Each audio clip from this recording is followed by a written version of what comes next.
ఓయ్ బాబు జెండాలు సైడ్ రామన్ బా నువ్వు మధ్యలో కూడా నీ వీపు వస్తుంది ఏంది అనకూడదు 50 మీటర్లు పిలుస్తాను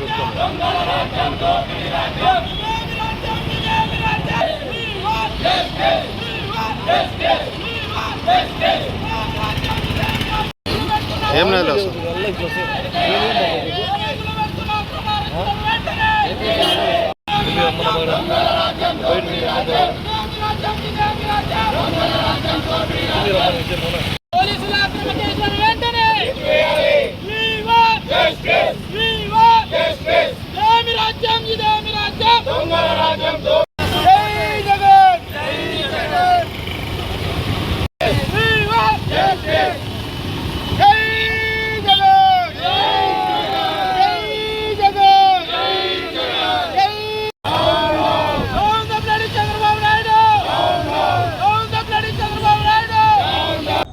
అందరికీ నమస్కారం.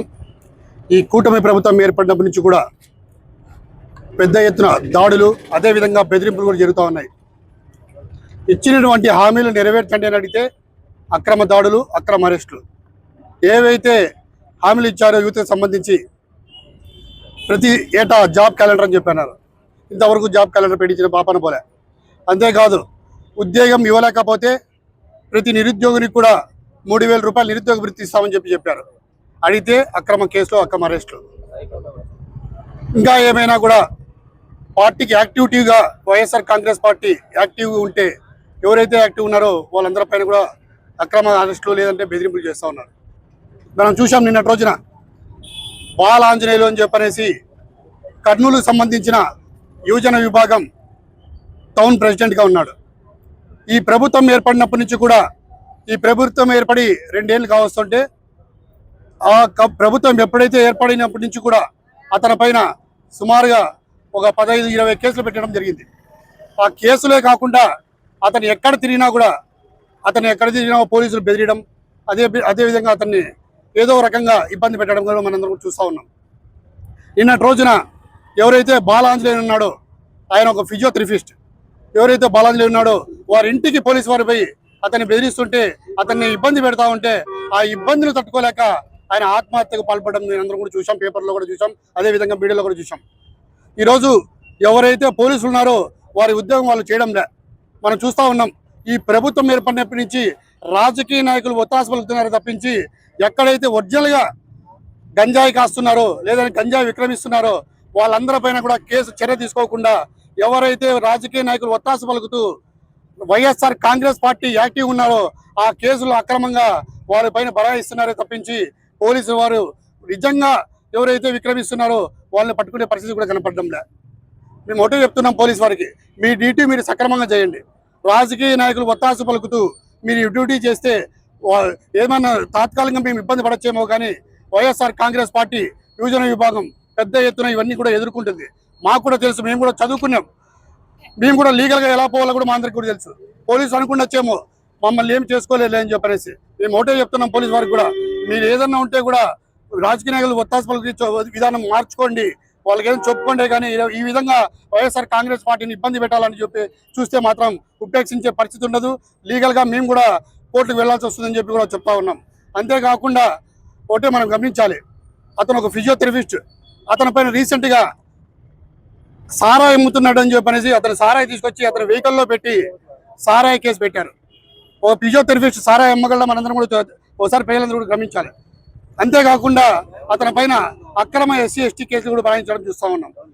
ఈ రకంగా ఇబ్బంది పెడతా ఉంటే రాజకీయ నాయకులు ఏమంటారు, యువత రాజకీయాల్లోకి రావాలి, పెద్ద ఎత్తున కూడా యువత వస్తేనే రాబోయే కాలానికి పెద్ద రాజకీయాలు కూడా బాగుంటాయని చెప్పనేసి ఈ విధంగా మీ పార్టీ వచ్చిన తర్వాత ఈ విధంగా యువతని ఇబ్బంది పెడితే యువత ఏ విధంగా రాజకీయాల్లోకి వస్తారో ఒకసారి మీరందరూ కూడా గ్రహించాలని చెప్పి చెప్తా ఉన్నాం.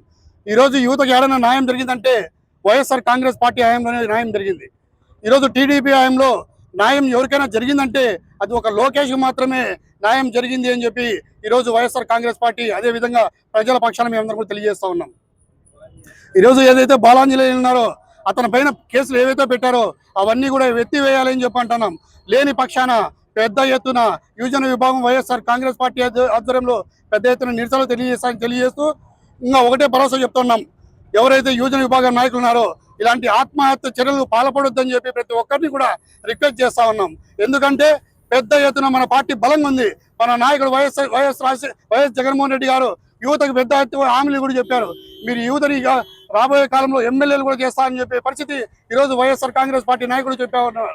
అదేవిధంగా మనకి ఎవరైతే యువజన విభాగం నాయకుడు ఉన్నారో జిల్లా రాష్ట్ర అధ్యక్షులు ఉన్నారో జక్కంపూడి రాజా గారు మన అండగా ఉంటారు. అదేవిధంగా వర్కింగ్ ప్రెసిడెంట్ అయినటువంటి బైరెడ్డి సిద్ధార్థ రెడ్డి గారు నిత్యం కూడా మనతో టచ్ లో ఉండి మనందరికి కూడా పెద్ద ఎత్తున ఇలాంటి ఇబ్బందులు జరిగినప్పుడు ఆయన ముందుండి మన యువతనంతా బలోపేతం చేసి రాష్ట్ర వ్యాప్తంగా కూడా నిరసన కార్యక్రమాలు చేసే విధంగా ఆయన మనందరికి కూడా తెలియజేయడం చేస్తా ఉన్నాడు. మనందరూ కూడా చూస్తా ఉన్నాం. ఎవరు కూడా అధైర్యపడద్దండి, ప్రతి ఒక్కరు కూడా ధైర్యంగా ఉండాలని చెప్పి తెలియజేస్తూ రాబోయే కాలంలో యువత పెద్ద ఎత్తున కూడా పనిచేసి 2029లో జగన్మోహన్ రెడ్డి గారు ముఖ్యమంత్రి చేసుకున్నామని చెప్పి తెలియజేస్తూ టీడీపీ నాయకులు కూడా చెప్తా ఉన్నాం. మీరు సుఖానందం పొందొచ్చు, కానీ రాబోయే కాలంలో తిరిగి 1-2 మీకు కూడా ఉంటాయని చెప్పి తెలియజేస్తా ఉన్నా. అందరికీ నమస్కారం. నా పేరు గురుదత్త, అనంతపురం నగరం యువజన విభాగం అధ్యక్షుడిని. ఈరోజు ఈ నిరసన కార్యక్రమం ఎందుకు చేపట్టాల్సి వచ్చిందంటే, మొన్నటి రోజున కర్నూలు నగర యువజన విభాగం అధ్యక్షుడు బాలాంజనేయులు గారి మీద పెట్టిన అక్రమ కేసులకు ఆయన తట్టుకోలేక ఆత్మహత్య ప్రయత్నం చేశారు. దానికి నిరసనగా ఈరోజు అనంతపురం జిల్లా యువజన విభాగం ఇక్కడికి నిరసన చేయడం జరిగింది. ఇలాగే అక్రమ కేసులు పెడుతూ పోతే యువత ఖచ్చితంగా పెద్ద ఎత్తున రోడ్డు మీదకి వచ్చి నిరసన కార్యక్రమాలు చేపడతారు. ఖచ్చితంగా టీడీపీ వాళ్ళు చేస్తున్న ఇది కూటమి ప్రభుత్వమా లేకపోతే అరాచక ప్రభుత్వం అర్థం కాకపోతుంది. ఎవరైనా యువకులు కానీ యువజన విభాగంలో కానీ ఎవరైనా కానీ యాక్టివ్గా పనిచేస్తే వాళ్ళందరి మీద అక్రమ కేసులు పెట్టడము, బెదిరింపు చర్యలు తీసుకోవడము, బెదిరింపు కార్యక్రమాలు చేపట్టడము అన్నీ చేస్తున్నారు. ఇలాగే చేస్తే ఖచ్చితంగా రేపొద్దున రాష్ట్ర అధ్యక్షుడైనటువంటి జక్కంపూడి రాజా గారి ఆధ్వర్యంలో, బైరెడ్డి సిద్ధార్థ రెడ్డి గారి వర్కింగ్ ప్రెసిడెంట్ గారి ఆధ్వర్యంలో, మా అనంతపురం జిల్లా సాకే చంద్ర గారి ఆధ్వర్యంలో కూడా పెద్ద ఎత్తున ఖచ్చితంగా ఇక్కడి నుంచి కర్నూలుకి వెళ్ళైనా చేస్తాం, కర్నూలు నుంచి ఇక్కడికి పిలిపించుకొనైనా ఎక్కడైనా నిరసన కార్యక్రమం ఖచ్చితంగా చేపడతామని తెలియజేస్తాం.